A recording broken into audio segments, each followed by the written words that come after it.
Hello. Oh, we're all fucked up. Hello.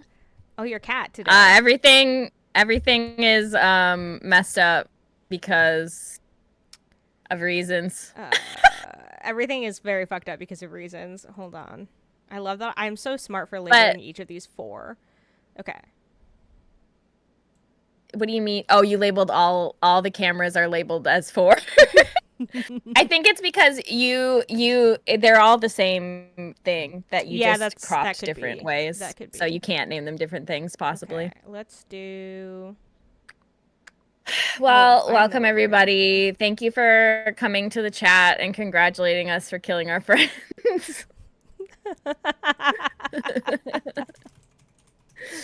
It's been a long Um, time coming. We've worked really hard it, to get to this moment. yeah, So yeah, I and don't we would appreciate the appreciate your local support file that in I this thought I had because I'm not on my Mac. difficult time. Uh, Um, so yeah, Revenge of Athena said, "I can't believe Kat and Errol are graveyard dead." Sapphic said, "Sometimes I can still hear their voices."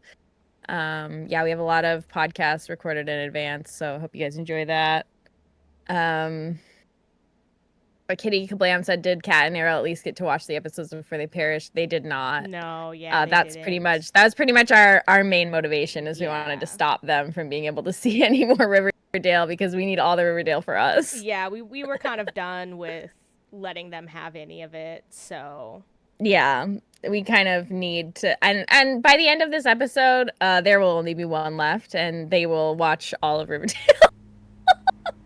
Oh, whoa. that's Riot arrived on the screen, so I hope you guys are enjoying that. Oh fuck. Okay. I'm gonna don't worry, don't you guys worry about it. Am I ever gonna stop being Cat, by the way? Yeah, in a minute. Okay. Uh, So I'm Cat. Riot is me. Riot is Errol. Why is Riot floating? Why is he moving? I guess because it's a live picture. I didn't realize that, but it's really good. but it is a live picture. Okay, now let me get you. You guys, down here. everything's going according to plan. This It's is me, Noelle, how as we has wanted said the it. whole time.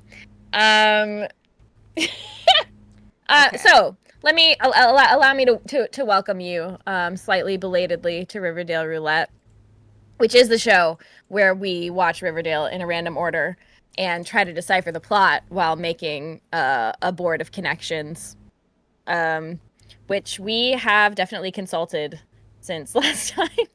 we made Kat fix it before we killed her.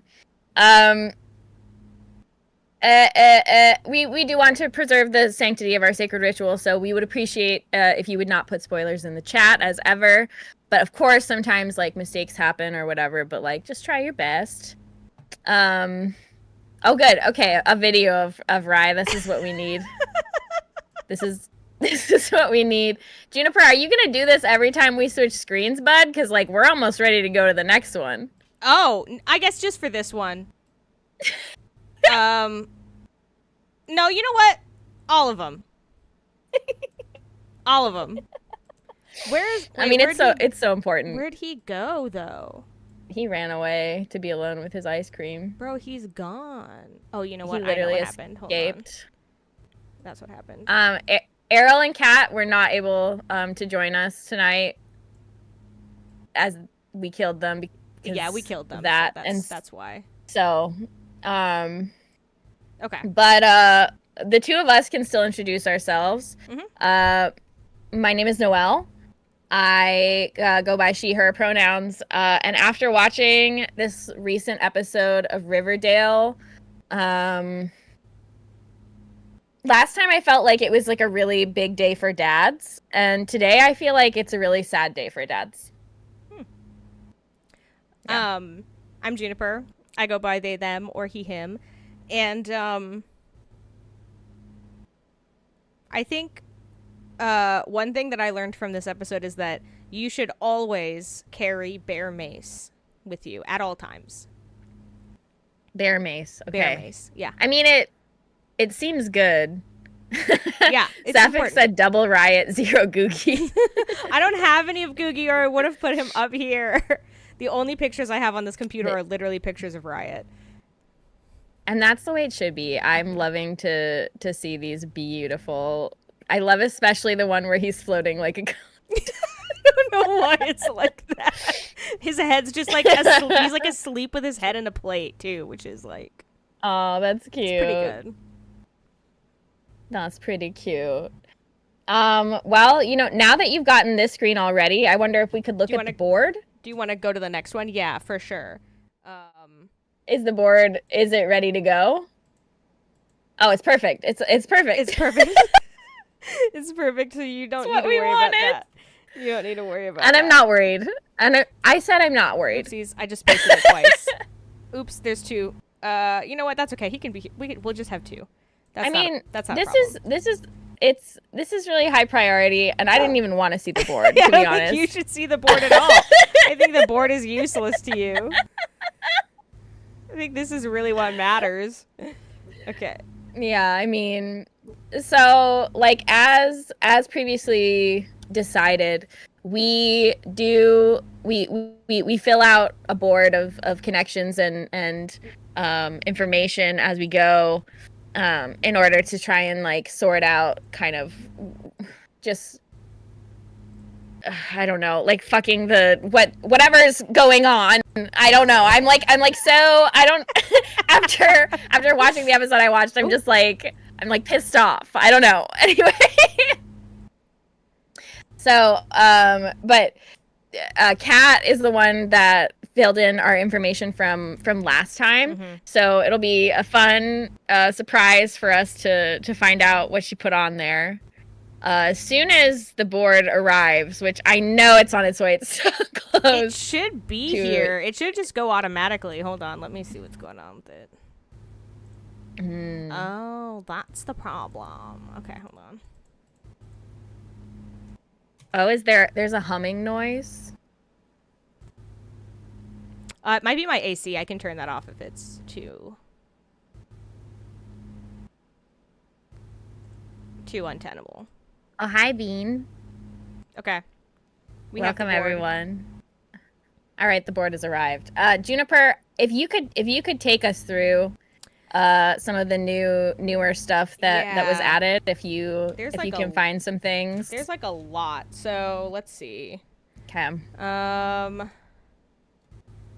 Yeah, Revenge of Athena, we know a lot.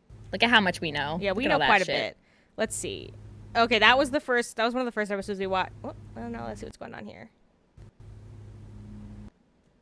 We know that Miss Grundy, child predator, is dead. Murdered. Yeah. Yep. We know that for sure. Possible... Yeah, she maybe got attempted murdered or maybe not. Mm-hmm. Oh yeah, and that's the Black Hood. The Black Hood is killing all the sinners in Riverdale, and I know we had a conspiracy theory about that it could be Archie's dad. Archie's dad? Mm-hmm. Let's see. Midge likes to get wild. Jingle Jangle. That's right. Jingle Jangle is a drug. Yes. I think. Okay, yes. And then these are also all the people that the Black Hood attempted to murder, including Moose on the football team, possibly queer. Yeah. Archie's like there for some reason. He's doing vigilantism. Yeah. Oh, that's right. And he started that shirtless militia. Yes, Jesus Christ. Militia. Wait, we gotta see it. There it is. There it is. Yeah, they're called the Red Circle. They're named after a comic book because Archie's an extremely cool guy. Yeah, he's very, very cool. And he started his militia to fight the Black Hood. Yeah. Who's definitely wearing a hood and not a ski mask. Oh, that's right. In season 1, they're getting divorced. But then at the end of that episode, they didn't do that, maybe. Well, no, I think they are divorced by the time we see them. I think we never see them in the same I think room. They might be too. I didn't see Archie's mom at all in my episode. So. Okay. Chuck is a known asshole. In season 2, he's changed and he goes to church now. Oh, Patrick said the Riot videos don't have a sound, do they? Is that the hum? They should not have a sound. Let me check. You want to mute them just in case? Yeah. Oh, maybe they do. They did have a sound. They did. Wow, you guys. Good thing I wasn't saying anything embarrassing in those videos. Holy shit. Is that better? Sorry guys for the Yeah, sorry weird about that. sound.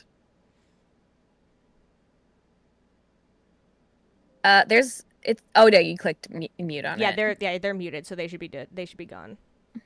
Audio detectives. That was it. Yeah, Thanks, you guys are Patrick. geniuses. You guys are geniuses. Amazing. Okay, back to the board. Oh yeah, there was incest. Yeah, there was incest. We got that on our card.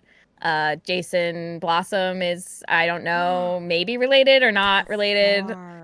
I have just so much to say about my episode. Same. This is related. I have so much to say. This is related to my episode, I think. Whoa, It's also related to my episode. I mean, as we knew, like our episodes were somewhat related, and it's funny because we thought that they were related because it seemed like it was like Veronica like going to war against her dad in both of them, and that's like the main plot. But like I don't think it was the main plot in either of our episodes. No, like I think that's supposed to be the main plot, but it was literally like the least important thing that was happening in my episode.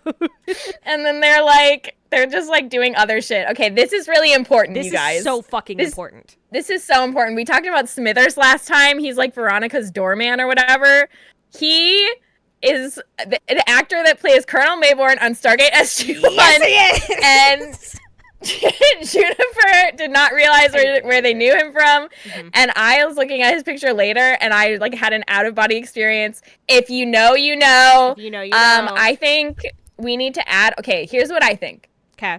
We have on our card, and we can talk about Stargate SG-1 for as long as we want because Errol and Kat are not. Oh my God, you're right. We can make this a Stargate SG-1 episode, and they couldn't literally say anything to us. They can't stop us. They literally can't stop us. Okay, God. We have on our bingo card. We have Martouf appearance, which Martouf is also a minor character from Stargate SG-1. But his actor like shows up in a lot of stuff. And here's what I think. I think if 4 actors from Stargate SG-1 show up, that should count as 1 Martouf appearance. I agree. 4 actors, even if they're minor actors.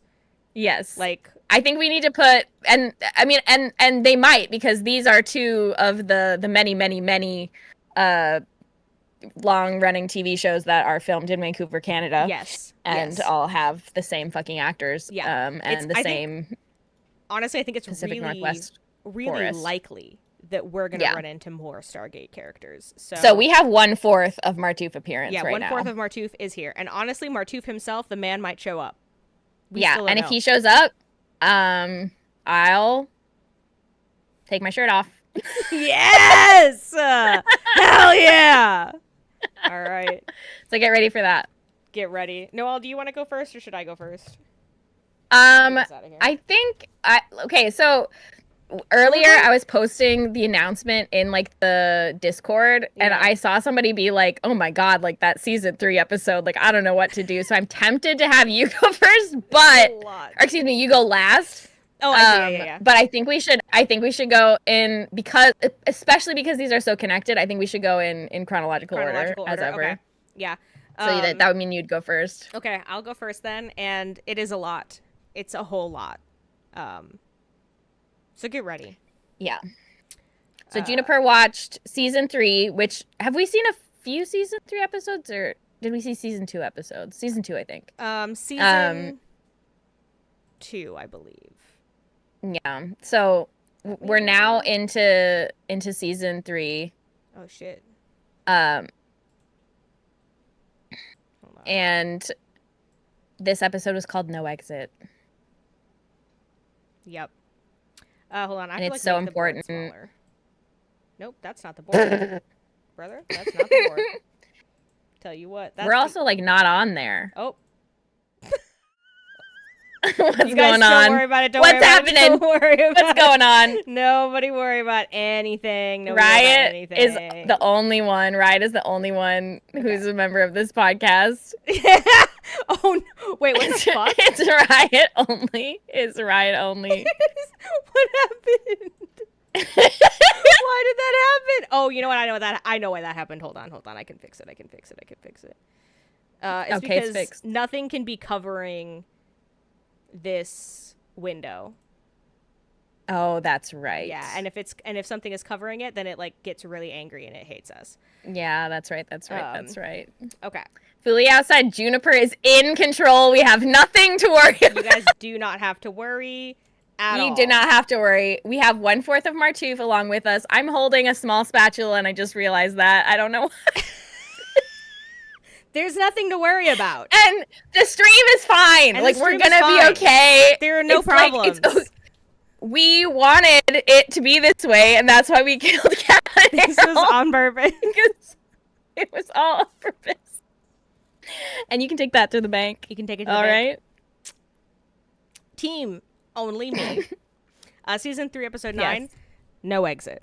After Hiram's takeover, Veronica leads the charge against her father after he takes aim at, I don't know how to say that, Noelle, please. La Bonne Nuit, which is her speakeasy. Yeah, it's her speakeasy. Which fucking, what the fuck? Okay, yeah. Keep going. Betty reluctantly houses the patients who escaped the Sisters of Quiet Mercy, and Jughead confronts a group of desperate serpents. They literally, this does not include the most insane thing that happened in this episode, and does not even allude to it. But anyways. The episode descriptions are so funny. They're so funny. Okay, so here we go. I think that first, we need to talk about the state that Riverdale is in. At the beginning of this episode. Oh, Jesus. As a town. So there's a quarantine going on. It is never explained at all. But for some reason, people are not allowed to touch. Okay. There's no touching allowed. There's a part where Cheryl and this is like timeline wise, like our timeline wise, this is pre-COVID. Like this is not anything to do with that. This is pre-COVID, yeah. But Cheryl, I suspect it's like an STD situation because Cheryl and Topaz got yelled at for like holding hands in the hallway at school. So I think it's an STD situation. Or like monkeypox. Or something, yeah, because there's no touching allowed. There's no sheriff. Wow. That's brought up multiple times. And a lot of times it was brought up, people were like, what are they going to do? Put me in jail? We don't have a sheriff. Like, that's means something. There's no sheriff. Okay. So who was the sheriff again? It was somebody's dad. It was Kevin's. It was Kevin's. It was Gay Kevin's dad. Gay Kevin's dad, yeah. So Gay Kevin's dad is out of the picture. Maybe he was the Black Hood. He might have been. I don't know. Archie is in exile. Archie's in exile. Self-imposed. I think it's unclear. But I think it's self-imposed. What do you mean? Now, how is he in exile? He's a teen boy in a suburban town now. We will get to how he is in exile. Okay. We will get to it. All right, okay. Also, there are a lot of nuns, and they're in jail.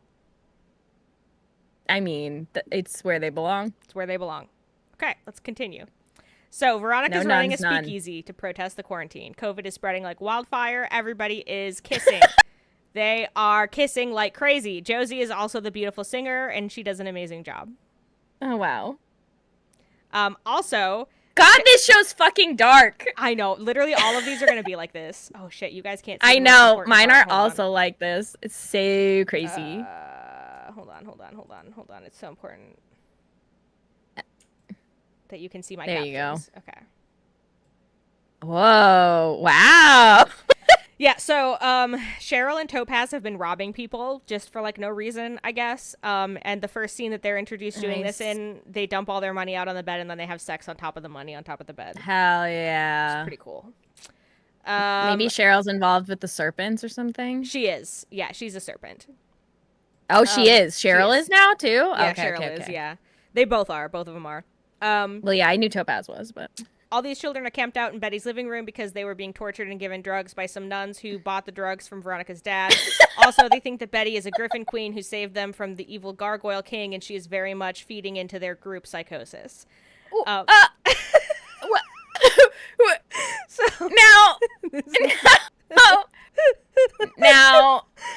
what you said. Okay, this is one of the things that's happened. Hold on.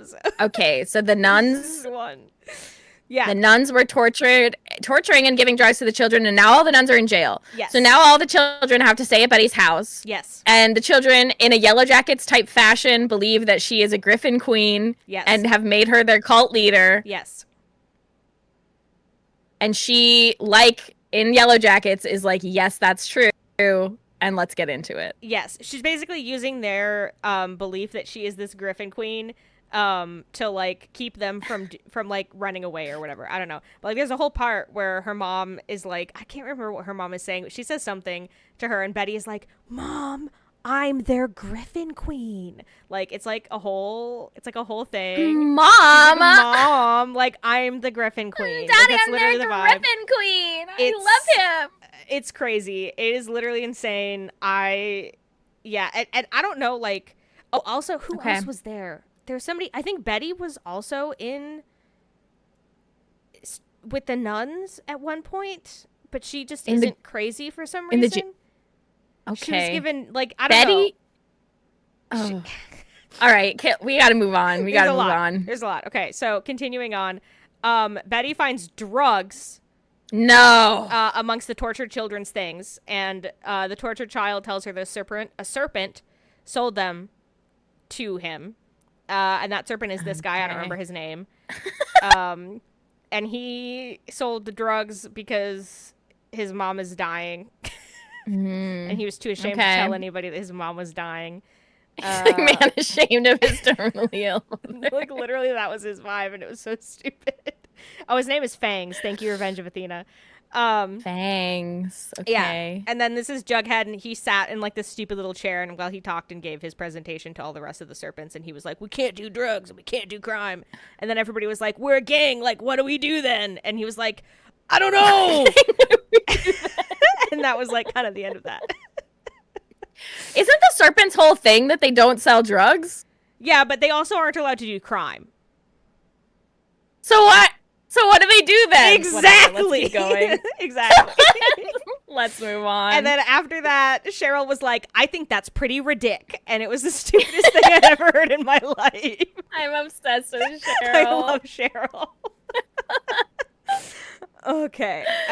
Oh yeah, and then the nuns took a vow of silence. Betty's trying to get them to testify against Veronica's dad, who gave them the drugs, but they're like, "That's against my religion," and so they're not gonna speak on it.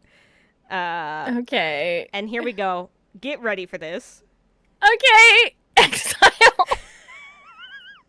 Oh Meanwhile, Archie has become a ham radio operator for the local wildlife preserve, and he has a dog with him. Okay. He's got his dog with him. He's talking to some lady on the radio. It sounds like a good life. He's having a good time. He's in this little cabin. Everything's going good. Until an off-screen grizzly bear attack. Oh, man. Let me just tell you. Is it totally off screen? It was literally, so I have to explain to you like how this happened, and I was so angry. He's like walking in the woods, and like he sees some people, and like the dog is like mad and like barking at the people, and he's like, no, stop, like don't bark at the people, my dog. And then like he turns around, and then you hear a noise that's like kind of like a growl, but it's not like a grizzly bear growl exactly. And then the screen is blank. Screen cuts to black. Don't. Yeah. Like, because it's Riverdale. And they always love to go, don't. Yeah, they go, don't. And then it comes back on, and he's walking through the door of his house with, like, some blood on his shirt. And he's like, oh! Ah! And his dog is, like, crying. And, like, which that part was sad. But then, like, and then he, like, takes his shirt off.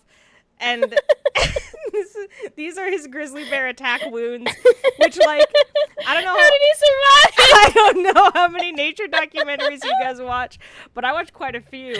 And this is not what you look like after a grizzly bear attack. You look like minced meat after a grizzly bear attack. You look dead. You look dead as fuck. And this is a guy who has some admittedly deep scratches, but that's like basically it. Like, they're not even deep punctures. God. He's fine. And so was the dog. The dog was not injured at all. The dog was pristine. All right, thank God. Yeah. Thank goodness. And it's not explained how he got away from the bear. Like, literally, the implication is like, this is the reasonable outcome of a normal grizzly bear attack. Like, that was the implication. God. Like, it wasn't like Can I just say, Spider Monkey in the chat, it says, I'm sorry, are these people still in high school? Yes. I thought this was supposed to be set in a high school. It is in high school. They're in high school. They're in high school. They're in high school. One of them owns a speakeasy. They're in high school. I've literally had to stop asking. This man is attacked. He's attacked by a bear, and he's in exile, and he works in a wildlife preserve. He's in high school, and he's doing his night classes. I had to stop. Time. Like, I found because I have my little journal that I write while I'm watching the episodes, and I literally had to stop writing.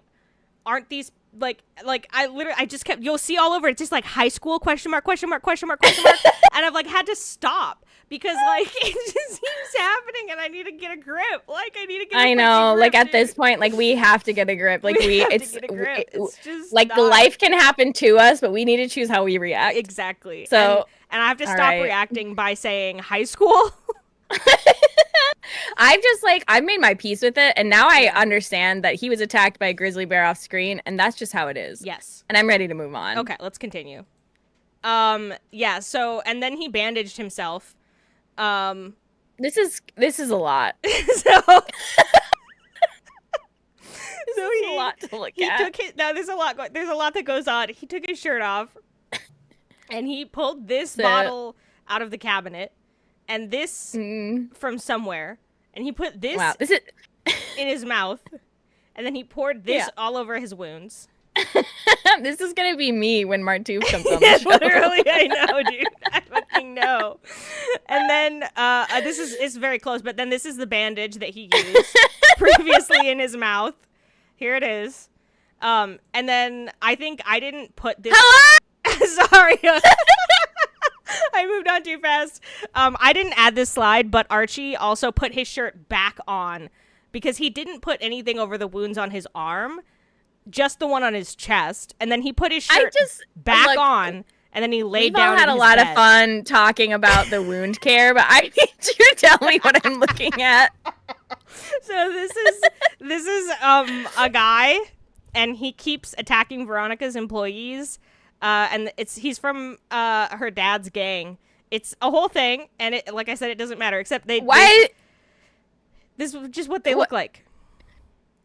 It's a whole thing, but it's boring and doesn't matter. And look at him. Yeah, you get used to it. I've seen this guy 15 fucking times an hour, dude. Like, he is all over the news. That can't be right. I'm done with him. Like, he's like old.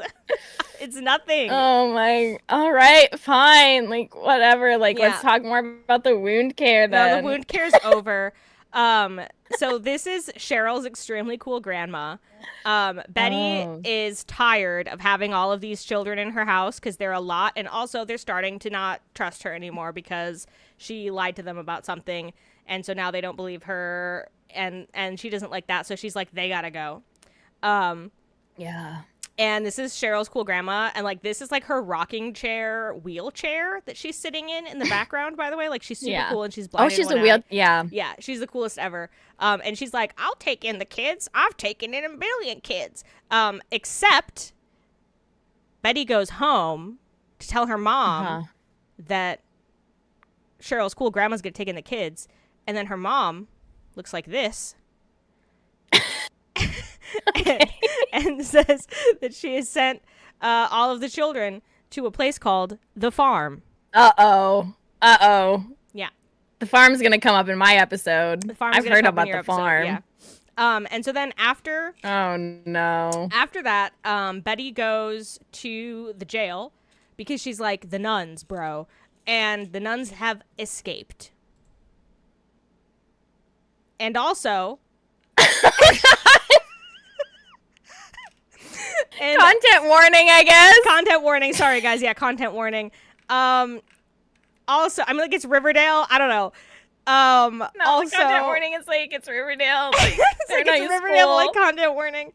The nuns have escaped, and Betty follows them to their church, and she finds all of them, like, in prayer at this altar. But then God. but then they're dead, and they have this like blue lipstick all over Satanic nun cult. their mouth. I was really excited about the satanic nun cult, and then I was really sad when they were all dead. Yeah, so that's the nuns. So none of them can testify anymore because they're dead. They've died. They wow. died. Okay. And then he also has blue lipstick. he does. And that's why I'm like, Archie, because he just laid down after he got attacked by a bear. He starts to have a bear attack induced hallucination. And this guy's in it. Yeah. He's one of the natural things in the bear attack. And he also has that green lipstick. So do I recognize him? I don't know who he is. Do you? Who is he? I don't know.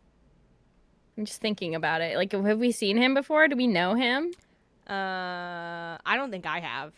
I don't think I have either. They said his name. I feel like maybe I've seen his actor or something. You might have. They said his name, but there was a lot of mumbling in this episode, and I couldn't be bothered. Yeah, that's fair enough. Okay. So, anyways, Archie has a bear attack induced hallucination where all of these dead people make him play Jumanji D&D, and I mean that in the most literal sense. Are they dead people that like have died on the show? I think so. Yeah, one of them. I think one of them. This one, I think, is Cheryl's dead brother. Maybe. Okay. One of them is Cheryl's dead brother. They're all like murder victims. And they're all making him play this game. It's like some kind of game from the show. And Archie keeps being like, I don't want to play the game, you guys. Like, people die when they play the game. And, like, he's saying this in his hallucination to the dead people. But then he promises to play one round with them. Okay. And he dies? No.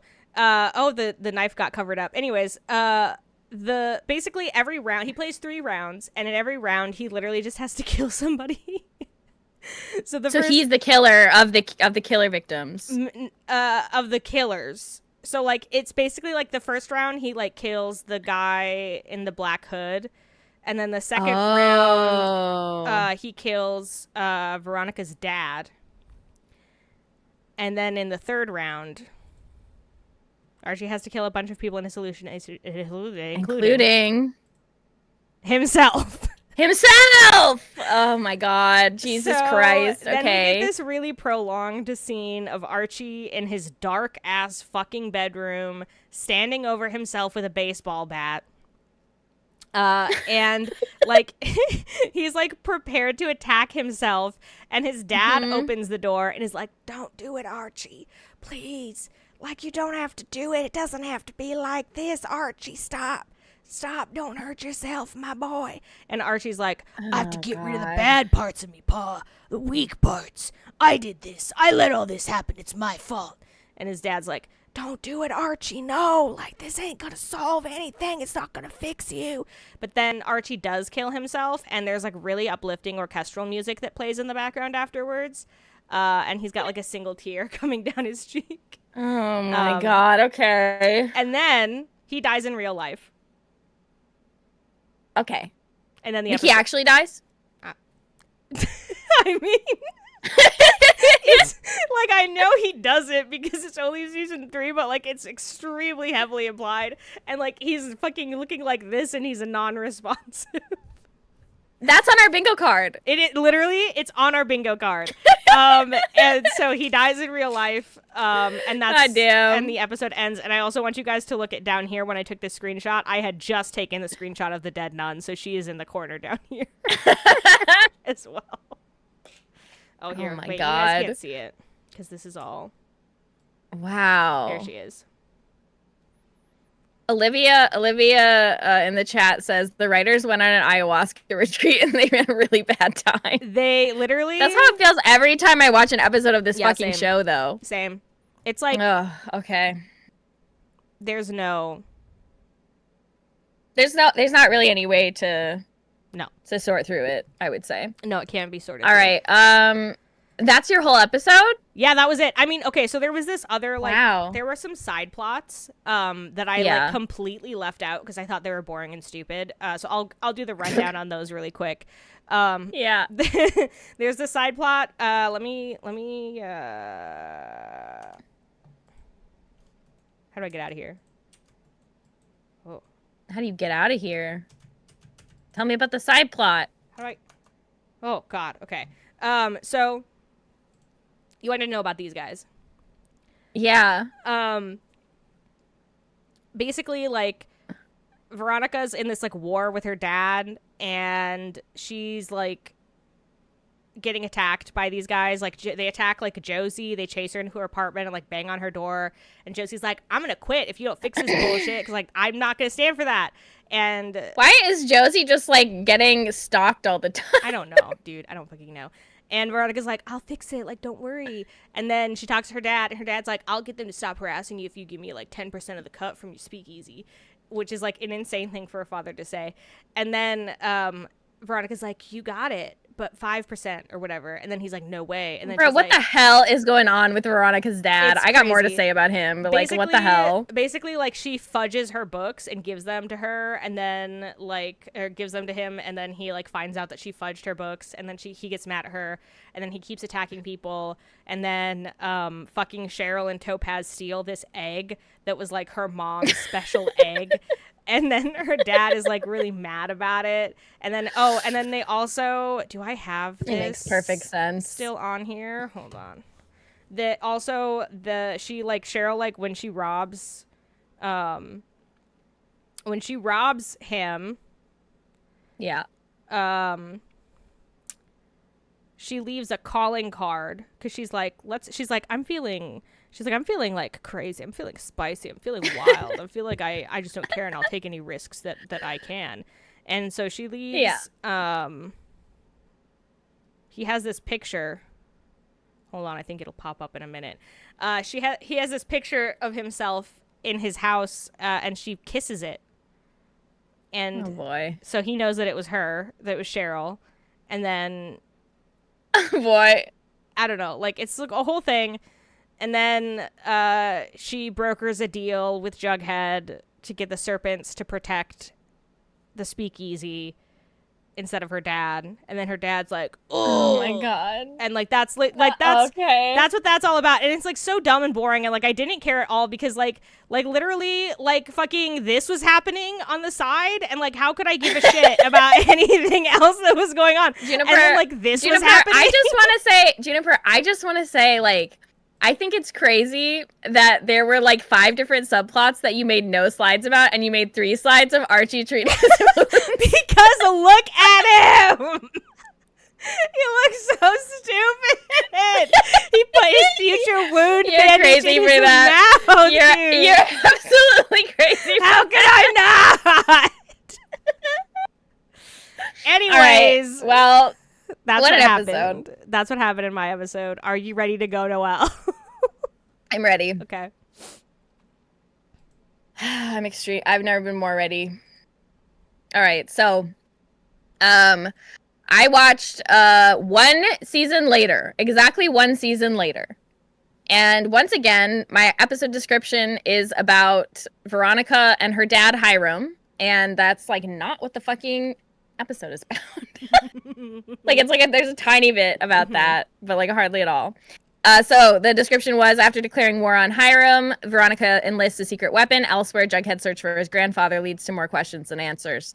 And yeah, it's called Tangerine, which is, like, the only relevant fucking part of this. Okay, so this was one of those episodes where I got so much fucking information. All of the main characters are separate and have their own storylines from each other, so I just separated them. Because, like, they were, like, blasting through them, you know, it would be, like, Archie scene, Veronica scene, Betty scene, blah, like, throughout the whole thing. But I just put them all in their own little storyline so that we can just blaze on through. That's what I tried to do. If you would really go to hard. Okay. You did that, except for you deleted everyone else's. Didn't. Literally, yes, you did. Tell me what's happening. So first off, we're gonna start off with Veronica. She's trying to get into college. She's applying to all these Ivy League schools, and she keeps getting rejected because her dad is like sabotaging the school she wants to get into, and he's like, maybe you should go to Riverdale Community College. And he's like being a huge asshole, and it's because she's trying to start a rum company. And Pop is like, our liquor license got revoked, and also, okay, next slide. Hold on. Also, her dad is like the mayor, if you can see that. I don't know why he's the mayor now, but he is. What the fuck? So I think he's the one that revoked the liquor license. He's just like literally sabotaging everything in Veronica's life. But she's Veronica, so she's like, it's fine. I'm gonna hit him where it hurts. And she goes to her grandma and she's like, you'll never believe what your kid has been doing to me. Guess what? And then the grandma like goes and like slaps her son and is like smarting up right now. And then he's like, oh no, Veronica, how could you do this to me? And then Veronica's like, well, I'm going to have one last big party at La Bonne Nuit, which is her speakeasy that she owns, where she's going to launch her rum business as a 17-year-old child. Yep. It all tracks. And she's trying to, like, her last chance to get into an Ivy League is the Columbia, and he tells the Columbia recruiter to come to the speakeasy and see that this child owns a speakeasy. And it's not great for her. Next slide, please. Okay. Then she does a performance for some reason. Gay Kevin is there also performing. And at the end, the Columbia recruiter is like, we want you for Columbia. We love that you are an underage purveyor of alcohol. And we're excited to have you in the fall. All right, next storyline and next slide. Okay. All right. Now this is Archie's storyline. Now we need to focus up. Everybody, focus in. Okay. All right. So much happens right away. This man is like, Archie, get up. Archie is living in a community center, okay? He's living in a community center that he is running. The man who wakes him up is a cop. That cop is Jughead's dad, who was previously in prison. In jail. He was in jail. Because he's a serpent. Yes. He's out of prison. He's now a cop. He is mentoring Archie. He said, is this you? And he shows him a picture of a vigilante with a baseball bat, and he says, yes, that's me. And I love it. And I'm going to keep doing it forever. And people are too scared in this town, and like, I'm going to fight back. And Jughead's dad is like, you can't do this. Your dad would hate it if he were still alive. Archie's dad has died. Oh, shit. Next slide, please. Oh, shit. There's a character named Eddie who is revealed, likely name for him to have, given that he has dark hair and big brown eyes. He used to work for someone called Dodger. We don't know who that is, but they keep talking about him in this episode and how he's like, well, actually, we do see him in this episode, I just realized. And hold on just a second. Oh, no, Eddie's in the hospital again? Yeah, so Eddie goes to the hospital again, I guess, because he tries to stop... It doesn't fucking matter because we never see Eddie in the hospital. Like, he's out of the hospital next time we see him. When we see him in the hospital, he comes to the hospital after being out of the... It's so stupid. Next slide. Archie is deep in his serial killer phase, and he recruits Jughead's dad. He says, one last job. I'll get out of the vigilante business forever if you just come and help me beat up these kids that beat up Eddie. And Jughead's dad says yes, and they go beat up these two random guys who are called the Dickinson brothers. Next slide, please. All right. They're at they go to the diner. They're so happy. He's like, "Oh, my gang outfit still fits so well." And then he's like, "Your dad's probably looking down on us, and he's so glad your crime fighting days are over." And then a man with a gun enters the diner and shoots Jughead's dad. Next slide, please. He's fine. He's okay. We're in the hospital. He's all right. He's doing great. But as I said, Eddie arrives. Actually, I'm not sure that's even Eddie. I don't know. Some kid arrives and is like, "It was Dodger. I know it." And then Archie's like, I know that I said that I wasn't going to do this anymore. And also, by the way, Jughead's dad was like, you can't do this anymore because you're taking care of all these kids that live at this community center. And what you're doing at the community center, taking care of all these children, maybe the same children from your season, I don't know. Could be. Is so good. But he is like, no, I'm too pissed off. Like, they attacked Jughead's dad. He shot him in broad daylight. And he goes and he beats up this guy and he kicks him across the face. And then a little voice says, Archie! And he turns around and all the kids from the community center are watching him threaten to kill this man. Yes! Also, one important thing to say about the children from my episode is that they were constantly referred to as children and kids, but they were like adults. Like, that they felt like they were the same age as the rest of the cast. Well, the rest of the cast are children, so I guess no, I know, but like it just like it was weird. Like they were called children by the other children. All right. Yeah. All right. Next slide. For some reason, this guy shows up and he's like, "Hey, Archie, I'm your dad's brother," and then that's fine. And next slide, please. Okay. All right. Now we're into Jughead's area. This is the stupidest plot of the episode, in my opinion. Jughead is now going to a private school. As you see, he's wearing a uniform. Yeah. Which we didn't know. He's in this weird club where he's trying to become a ghostwriter for a non-Hardy Boys. Hardy Boys. It's called the Baxter Boys, I think. Okay. And the teacher in charge is like, "You're gonna be the next ghostwriter," and that blonde guy is mad about it. Next slide, please. Okay. Okay, this is I don't know, White Charles reveal. We previously have heard of Charles. We heard his name in passing, and we were like, "Is that Chuck?" And the crazy thing about that is, it's this guy, White Charles, and fucking White Charles. They call him Chuck. That's what they call him at the first part. Like, he's like, "Hey, Chuck, can you help me?" And like, where's Chuck? Where's Chuck? What happened to Chuck?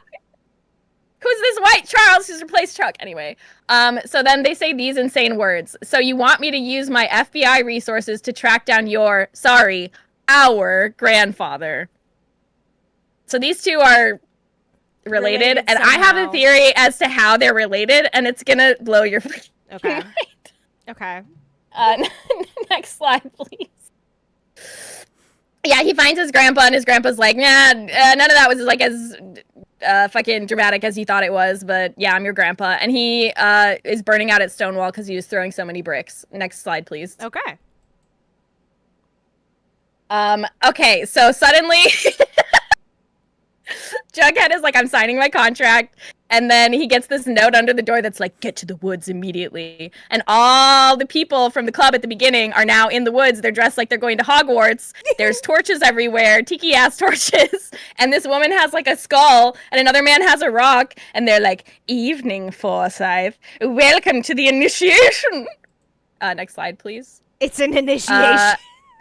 And then he uses the rock and smashes the skull, and he pulls something out, and I don't know what he pulled out. I couldn't tell. It was like a key or something, but then they call it the Quill and Skull Society. So now he's a member of a secret society that has to do with the Baxter Brothers books that his grandpa wrote but were stolen, but he doesn't give a fuck about that. Okay. Next slide. No, not that one. Go back. That was the next one. You skipped one. No, I didn't. You didn't. Okay, well, sorry. This is so let's take a minute. Let's all take a breath. This is Cheryl's this is Cheryl's plot line. Okay. Now we cut to Cheryl. She has turned on a roach can I see that. of poison that's in front of her. She turns to the mummified looking mannequin next to her and says, "Jason." She turns to the doll on her other side and says, "Julian." And then she says, "Thank you for joining me, brothers." And then she announces her plan that she has put roach spray in every room in the house, and she was born in poison, and she's going to die in poison. Next slide, please. Okay. Cheryl's doing good. Oh. It was all a ruse. Her mom arrives coughing, and then Cheryl, you can't barely fucking see it because the show is so crazy, but she turns towards her mom, and she's wearing a gas mask, and she's like, "Hello, Mumsy." And then her mom passes out. Next slide, please. Okay. And she ties up her mom, and she puts her on trial. And she says, "You're being put on trial for prolonged gaslighting in hopes of driving me cuckoo bananas, attempted murder of Archie, Betty, Veronica, and Jughead, actual murder of my father, Clifford Blossom, Claudius Blossom, and Hal Cooper, among others." So her mom seems like a real piece of work. Okay. I love that the brothers are Yes, oh yes. The two brothers are there, and Tony Topaz is there, and her grandma's also I see her badass grandma. I love her grandma. Okay. And she says that the reason she did all these things is because Cheryl has been having happiness with Jason after he died, and she's pissed off. And so Cheryl's like, I'm gonna lock you away, bitch. And she says, not in jail, and then she locks her in like an underground bunker. And then Tony Topaz and Cheryl are like talking, and like they seem like they're like in love and like in a long-term relationship.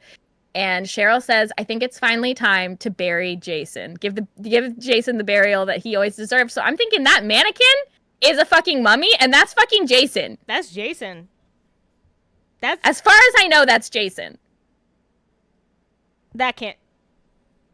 I don't know. And Tony Topaz is like, "Are you sure, Cheryl?" And like Cheryl's like, "Yes," and she's like crying. And she has a funeral. Next slide, please. That can't be Jason. Some Boromir ass shit is happening in the suburbs of this Pacific Northwest town. And they put Jason's body in a boat. They set his ass on fire, and they push him into the river. The eponymous river. Why is he dressed like Little Red Riding Hood? I don't know, my brother. I don't know. I don't know. Wow. Okay? I don't know. Wow. So that's Cheryl, and that's Cheryl. And that's that on Cheryl. All right, let's move on to Betty. Oh, Betty. This is I believe our last storyline of the episode. So Betty is woken up by her mother, who immediately announced, "Your sister, she mutilated a nurse at Shady Grove." Yeah. Shady Grove, I think, is like a weird like 1960s coded asylum. And apparently Betty's sister is there, so things didn't work out at the farm that she was intending to go to. Next slide, please.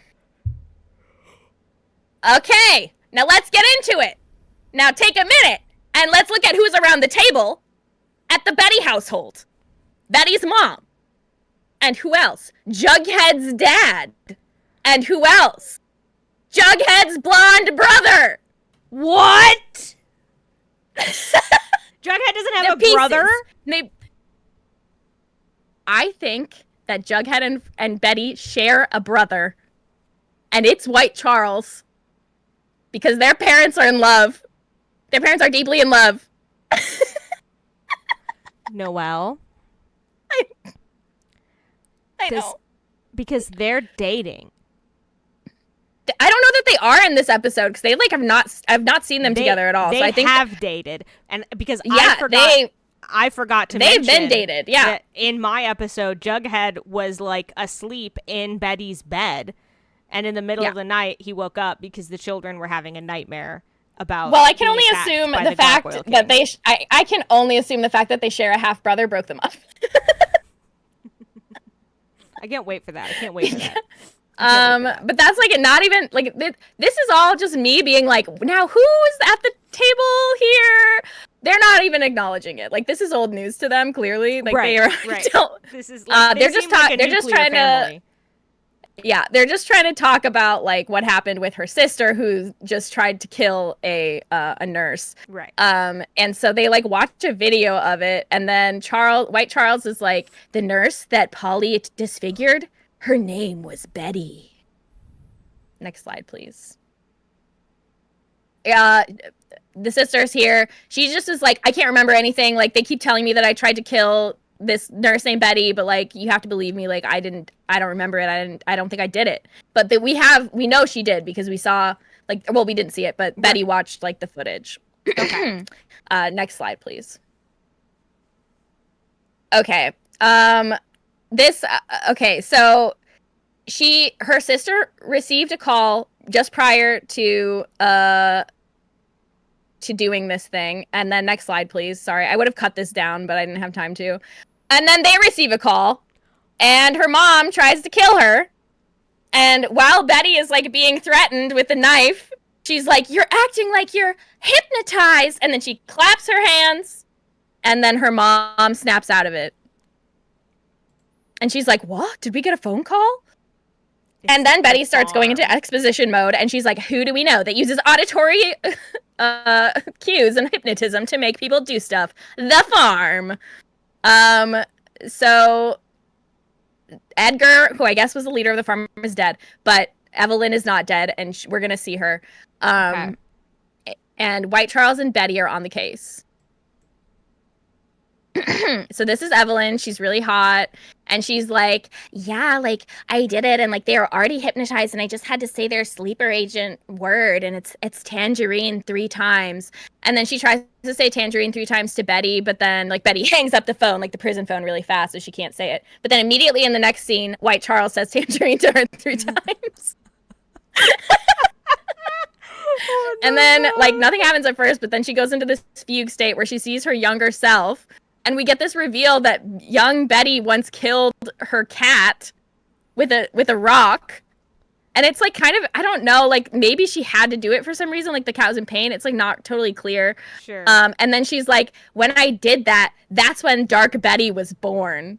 And then White Charles is like, "So if you can go back to that place and stop Dark Betty from ever being born, like that dark part of you will be gone." And so she does that.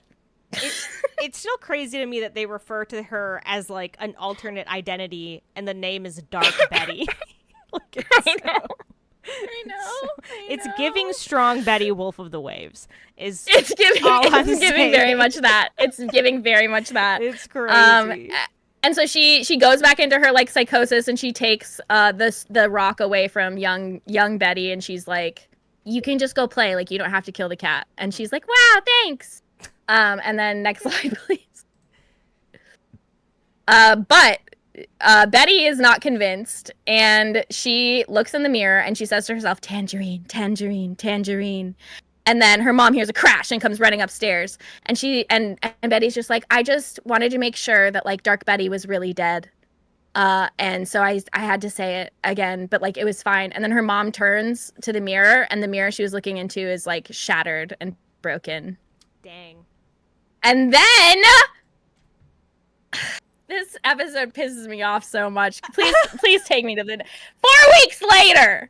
Jughead has died.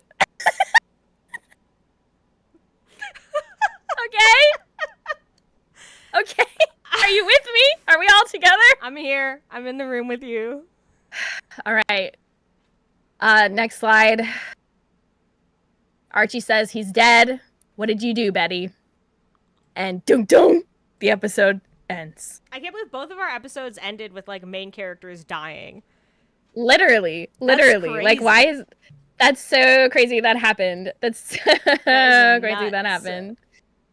So I'm not 100% sure that White Charles is Betty and Jughead's shared half brother, but I feel like he is. Sure. I just have that feeling. Yeah. Because I know that he is related to Jughead, and I know that he's blonde, and those two things are telling me a lot. And he's like living with Jughead and Betty's mom. I mean Jughead's dad and Betty's mom. I think you're fucking right. I think you're absolutely right. I think, like, what else could it be? It's just really, So this is what happened.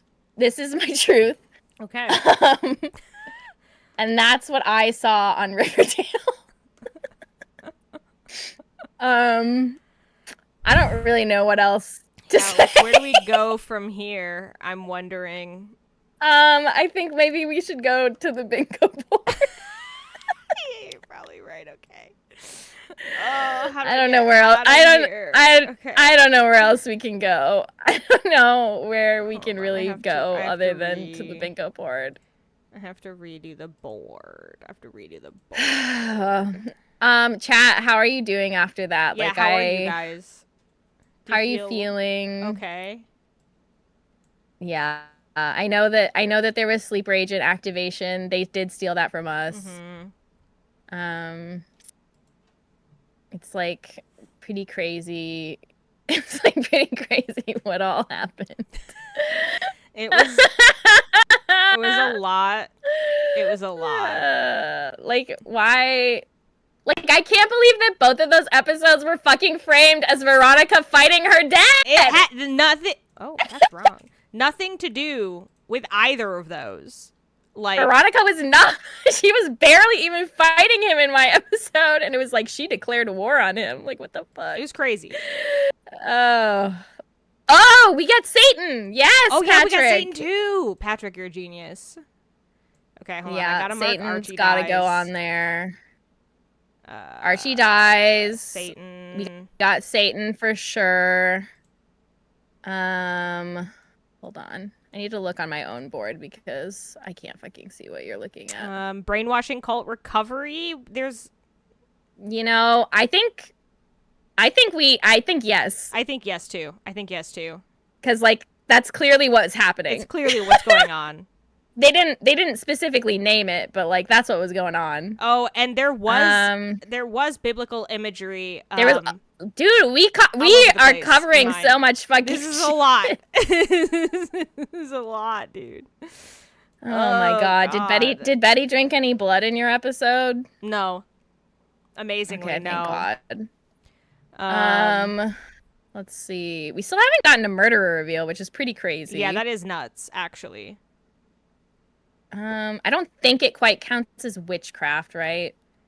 No. It's more devil worship than witchcraft. Yeah, what was going on, at least for mine, it was much more it was clearly satanic in nature, as opposed to like witch stuff. Yeah. I mean, there's like I think no witchcraft quite yet. I think we're gonna get a slam dunk for witchcraft. I think we are. So I think and then we also need to add one small line on March. Oh, here, we'll do this. We'll do the start of it. Okay, perfect. We'll see how that continues. Oh my god, right. dude. On Kitty Kablam, yes, we're gonna keep making new bingo cards once we've gotten bingo. And the thing about it is, like, this one was made before we had seen any Riverdale. Mm-hmm. So like the next time we make one, we can get just really into the weeds, which I am looking forward to. We need to figure out what to do as like a reward when we get bingo. Have we figured that out? True. Because like we need to be like rewarded. We need to get something. Somehow. We need to have something. Yeah. Chat if you have any ideas of what we can what kind of celebration we can do. Skates, I don't know if you were here earlier, but Martouf appearance we're also counting it as a win if there are 4 Stargate actors that appear within the series. Martouf. We're just waiting for Stargate SG-1 actors. That's what we need. Martouf or Stargate SG-1 actors will be, and the one we've had. Martouf is the one that we want the most. Yes, but we'll accept for other characters, and we have already seen that one line is for Colonel Mayborn that we saw in the last episode.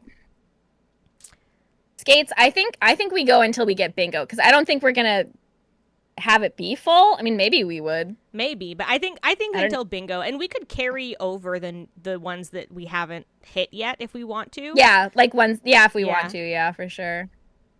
I mean, we're getting close to a couple bingos. I mean, I'm trying to see. If we get Ghost Possession and Jarchi Cannon, if we get Ghost Possession and Jughead Hat Destruction, I think those 2 are pretty likely.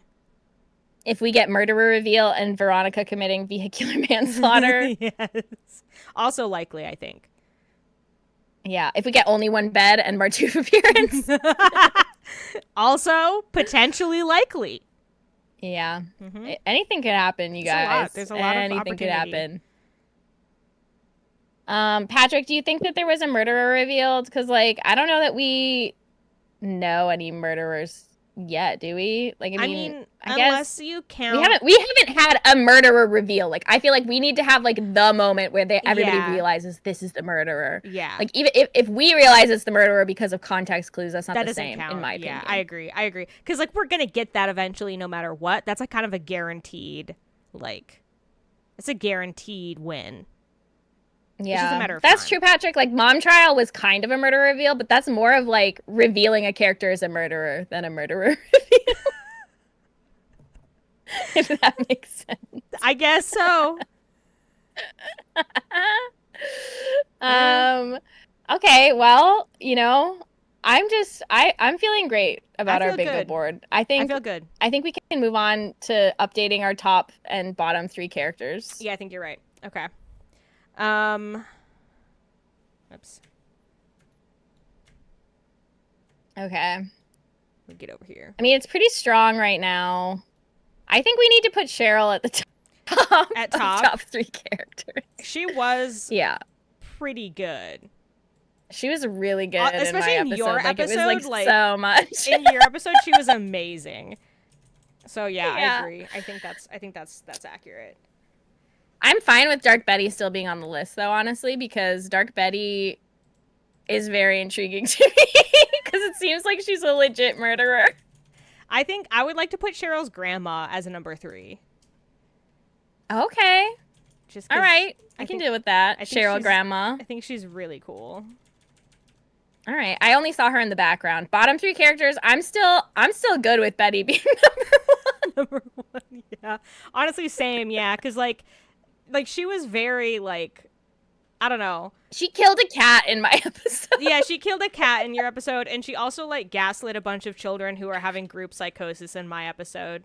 So like Yeah. like she was trying to do Yeah, good, she can but, stay like, there. Archie, I'm still feeling Archie number 2 because like his like he has like non-charismatic Jason Todd energy, and it's not working for me. He's like, I'm Jason Todd if he sucked ass. He has Jason Todd energy when Jason Todd is being written by somebody who fucking hates Jason Todd. Yes. Which happens. Yeah. That happens. He has Jason Todd when he was Robin. Yeah, he specifically has Jason Todd when he stole Tim Drake's outfit and then wore it and then went to the Teen Titans Tower and tried to strangle Tim Drake to death. Do you remember that? I wish Archie would do something like that. I wish Archie would do something like that. If only Archie would really do that, then I could be like, he has real Jason Todd energy. Right. Now he has Tayson Jawed energy, and I'm over it. Number 3. I want to take Julian off. I want to take Julian off the list because now he's a creepy doll, and I really like that. I like that too. Yeah, I like that too. He didn't do anything in my episode, so I have no opinions on him. Honestly, Veronica's dad. I'm fine with putting White Charles. Oh, White Charles. What about Veronica's dad? Yeah, no, you're right. It's got to be Veronica's dad. I hate him. Mostly because he's boring. Like, yeah, like he's like a bad guy, and he keeps like showing up all the time, and I'm like, he's a bad guy. Like, we get it. Yeah. What's next? Like, if he was like, it's like they keep being like, don't trust Veronica or Veronica's dad, and it's like he's just like not even doing very much. Like, he's like sitting around calling Harvard and being like, my daughter's not as good as you think she is. like grow up. Yeah, no, it's which is like crazy because that in terms of like how bad that of a thing that is to do compared to like extorting your daughter's compared to what business. Archie's doing. Okay, and yours. In my episode, Archie was just sitting in a cabin and getting attacked by grizzly bears. You're right. Compared to what Betty's doing. Compared to what Betty's doing.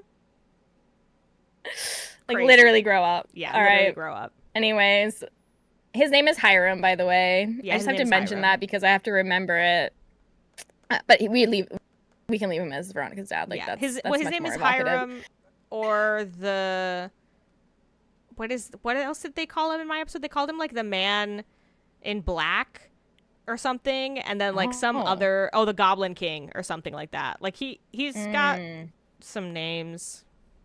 I want to talk about for a second identity of the Black Hood because I don't think it's Archie's dad like we thought because he has died Yeah, I honorably agree. somehow, I and agree. everybody's sad about it. So I don't think it's Archie's dad. However, Mm-hmm. Betty's dad is also missing, and Gay Mm-hmm. Kevin's dad is also And missing. gay Kevin's dad is also So missing. there's two more dads it could be, and That's I'm at this true. point a billion% sure it's a dad. And if it's not somebody's dad, I'll eat my hat. It is it no, I think it's for sure a dad. Like it is 100% a dad. Um There's no way it's not a dad. yeah, I mean, I don't know, like the sheriff missing was a huge plot point in my episode. Yeah.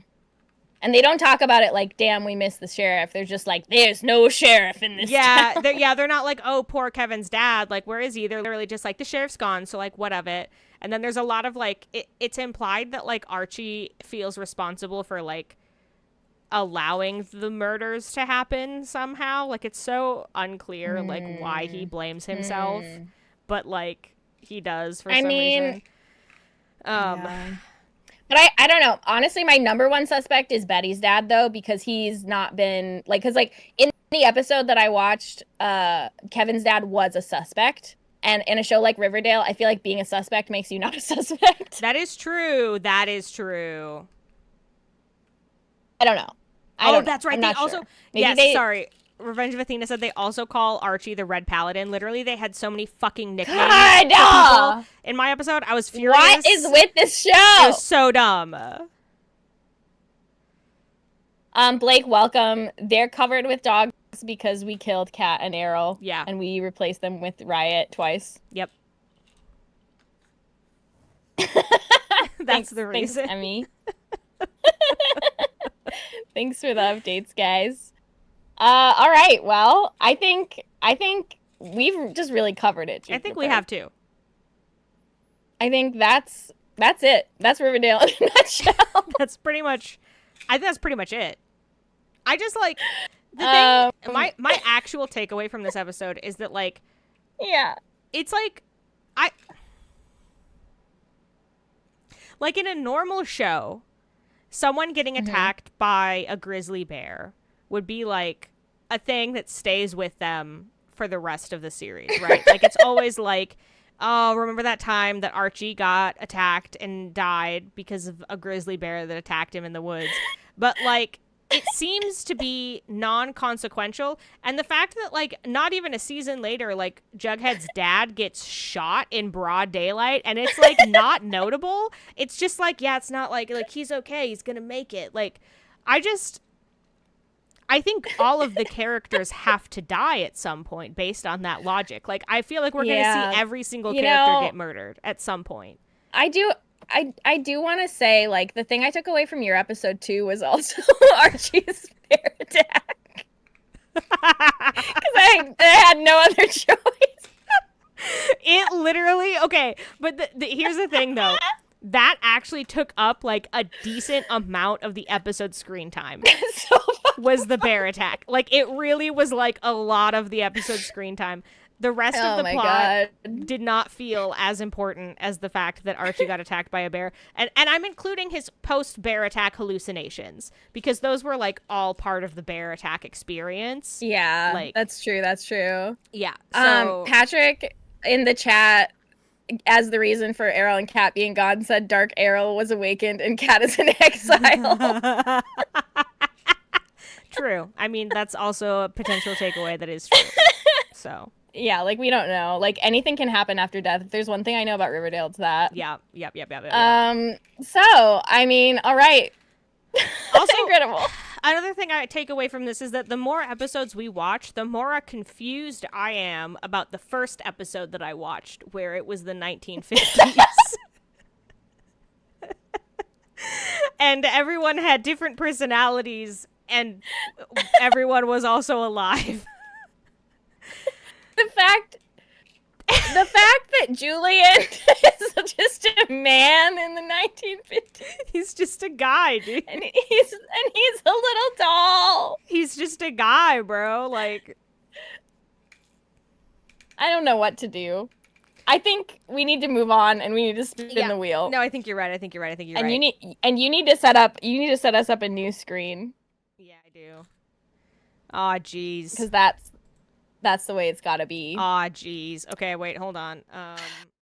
Let me grab a different one. Okay. Oh boy. Officially, yes, it has ended. Uh,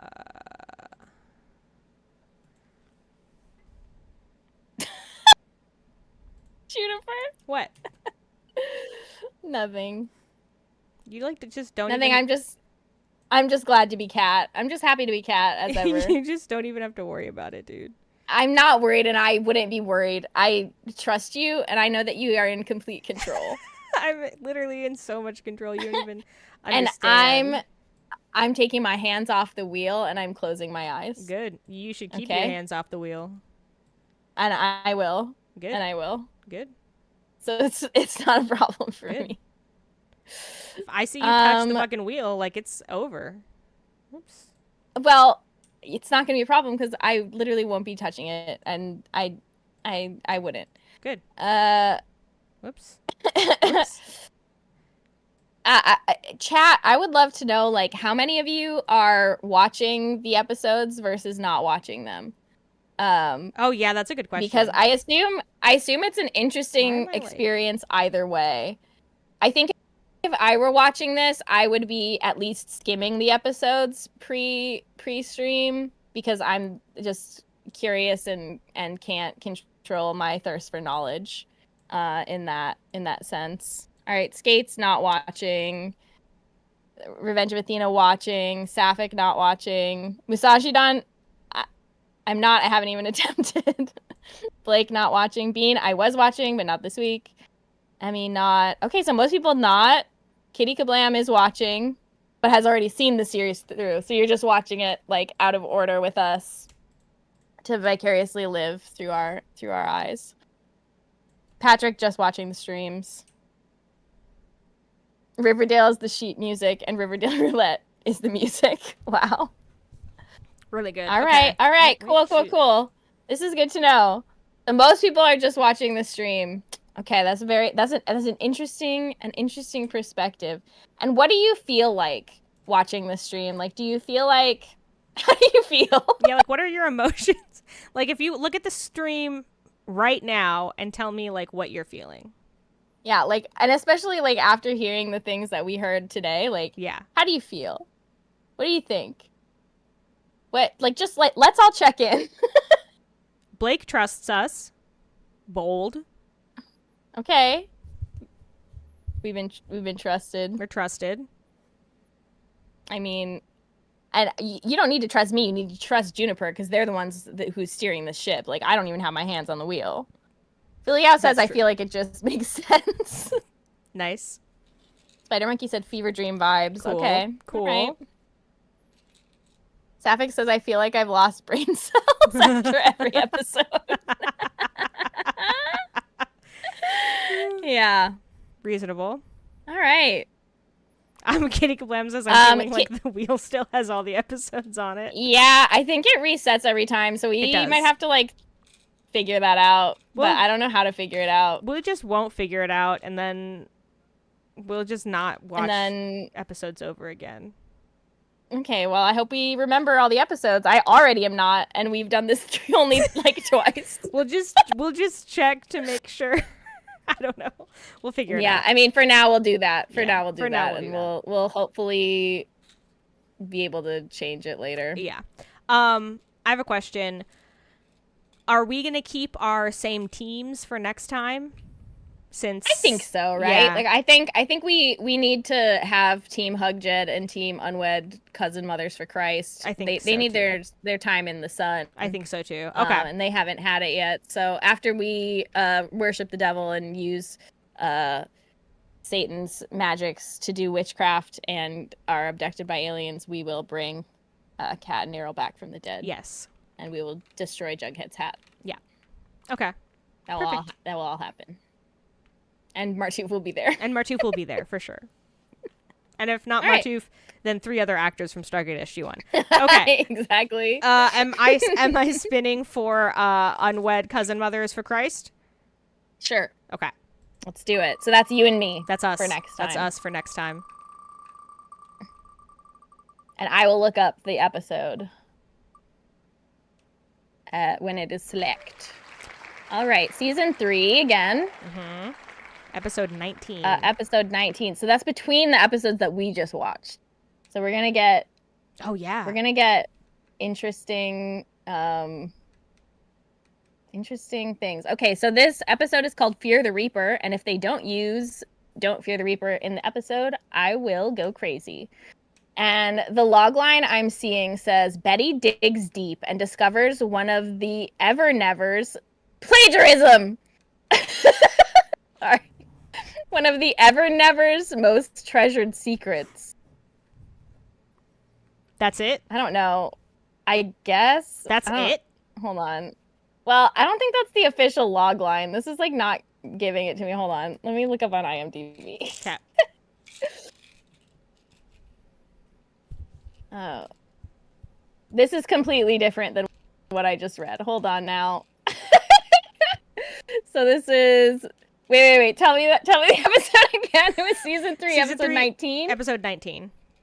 Yeah. Okay, this is just a different description. The Joneses engage in a gripping journey. Archie faces criminal consequences, thank God, finally. At long and last. Betty unpacks a string of shocking revelations about Evelyn. I don't know who Evelyn is. Is that Cheryl's mom? Maybe? I don't know. I don't remember. All right, so now for the other team. Okay. For the Hug Jeds. For the Hug Jed team of Errol and Kat. God rest their souls. All right. Season 4, episode 2. What the hell? We're going to have so much knowledge. We're going to have a lot of knowledge.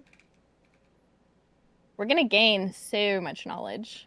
Oh, Skate said that Evelyn was the crazy lover from Noelle's episode. The crazy... Do you not remember the crazy lover? The lover? There was a crazy lover. This episode? I don't know. Some episode. I don't know, man. I don't know. All right. Anyway, this episode is called Fast Times at Riverdale High. From the farm. The farm lady. Oh, that's right. Her name is Evelyn. Yes. Yeah. Okay. Yes. Okay. Thank you, Skates. All right. And then thank you, Skates. Okay. So the season 4, episode 2, Fast Times at Riverdale High. Archie forges a new beginning for Mad Dog. Jughead receives a special offer. Veronica pays for her parents' mistakes. When is she not? Yeah, literally. Cheryl goes head-to-head with the school's new principal. That's the part I'm the most excited to hear about. I can't believe they're going to address the fact that these kids are in school. I know. That's so crazy. It's literally psychotic. So, yeah. Next time, we're going to be filling in some of the blanks from this time. Which I truly can't imagine what else can happen. I mean, like, the thing is that so much fucking happens that it's almost like, what blanks are there? Like, I know there are blanks left to fill in, but it seems crazy because there's already too much that's happening. Exactly. Like, it feels like I would love more blanks. Yeah, I would like to know less. I would love to know less, but we're not going to ever know less than we know right now. In fact, we're going to know more. We're only ever going to know more. It's haunting. It's haunting. It's haunting, and it's hard to make peace with, frankly. Mm-hmm. But that's next time. That's next time, baby. So I know for those of you who have not yet watched, you are always welcome to start if you'd like, or you can not watch and just try to figure out what's going on based on what we tell you, which I'm sure is extremely easy and not confusing to do.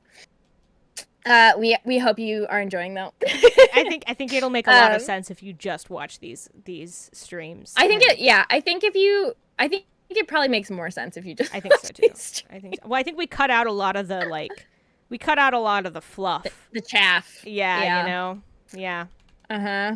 All right, so our next episode will be in 2 weeks, which I believe is August 25th. Again, a Monday at 6:30 Central. Yep. We are going to be always streaming every other Monday at 6:30. Mm-hmm. So If you have trouble remembering that and you'd like to make sure you get here, make sure to follow us on social media where we are Legend Lark Pod. You can follow us here on YouTube and turn on notifications. And of course, as YouTube's whims are stingy and strange, make sure to like the stream and share this video with your friends if you'd like them to experience the beautiful chaos that we found today. Yeah. And with that, I think that's everything. We're gonna away. I think we can away. All I right. think this has been Noelle. This has been Noelle. And this has been who else? This has been Riot. This has been Riot. This has been Riot a little bit. Oh, he was a puppy, you guys. He was a puppy in this picture. Like, he still had his little pink spot on his nose. He was so cutie. Oh my god. Okay. Goodbye, everybody. Farewell, everyone. Goodbye. I hope that you have a lovely Monday. Goodbye. Goodbye. Farewell.